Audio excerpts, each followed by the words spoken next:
ગુજરાતની અંદર જેહાદીઓનો બહુ મનોબળ વધી ગયો છે। થોડા વર્ષ પહેલા કિશન ભરવાડની બર્બરતાથી હત્યા કરવામાં આવી હતી જેહાદીઓ દ્વારા, અને ગઈકાલે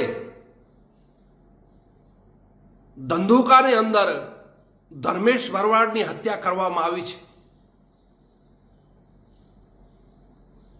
મને લાગે છે યોગી સરકાર જે તરજ ઉપર આવા જેહાદીઓનો એન્કાઉન્ટર કરે છે એવો જ અગર ગુજરાત સરકાર કર્યો હોત તો આજે ધર્મેશ ભરવાડની હત્યા ન થઈ હોત।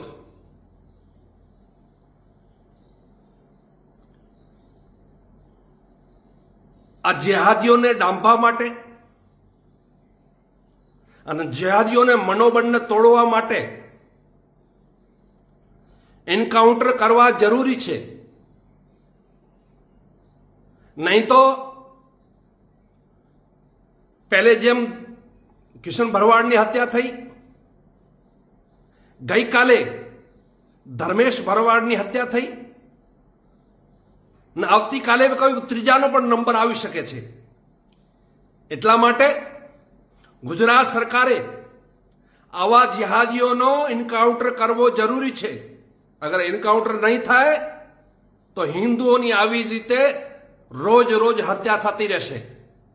જય માતાજી, જય મુગલ। હું તમારો કાબો ગઢવી। એક દુઃખદ ઘટના બની। મારો માલધારી સમાજ એમાં ભરવાડના યુવાનને બેરહેમીથી મારી નાખવામાં આવ્યો છે ધંધુકાની અંદર।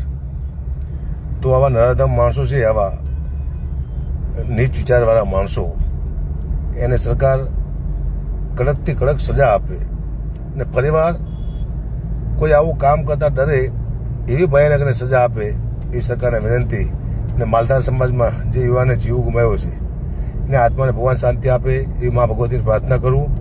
અને હવે પછી આપણા માલધાર સમાજમાં કોઈને કાંઈ આવી ઈજા ન થાય, કોઈનું અકાળે મૃત્યુ ન થાય એવી પણ માને પ્રાર્થના કરું છું।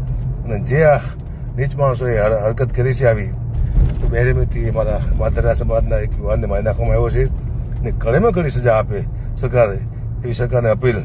જય માતાજી, જય મુગલ, જય દ્વારકાધીશ।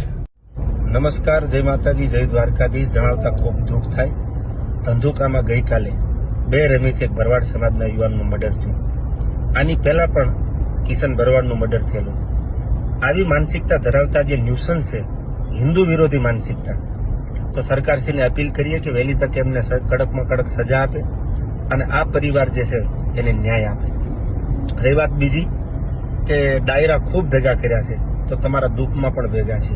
ભરવાડ સમાજ જ્યારે પણ હકલ કરે ત્યારે એમના બધાય પરિસ્થિતિમાં ઊભા રહેવાની પૂરી તૈયારી છે, ખુલ્લે આવીને ઊભી રહેવાની તૈયારી છે। ત્યારે દ્વારકાધીશને પ્રાર્થના કરી જે પરિવાર ઉપર દુઃખ પડ્યું છે એને મજબૂત બનાવે, એને આ દુઃખનો સામનો કરવાની ક્ષમતા અને શક્તિ આપે। અને સરકારને ફરી અપીલ કરીએ કાયદો અને વ્યવસ્થા સાથે એને ન્યાય આપે એવી આપણી બધાની માંગ છે।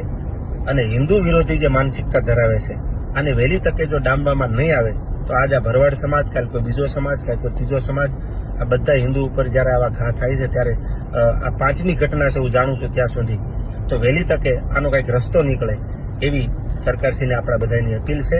અને જ્યાં જરૂર પડે ત્યાં હૃદયથી, તન, મન અને ધનથી ભરવાડ સમાજ સાથે છીએ। જય સિયારામ, જય દ્વારકાધીશ।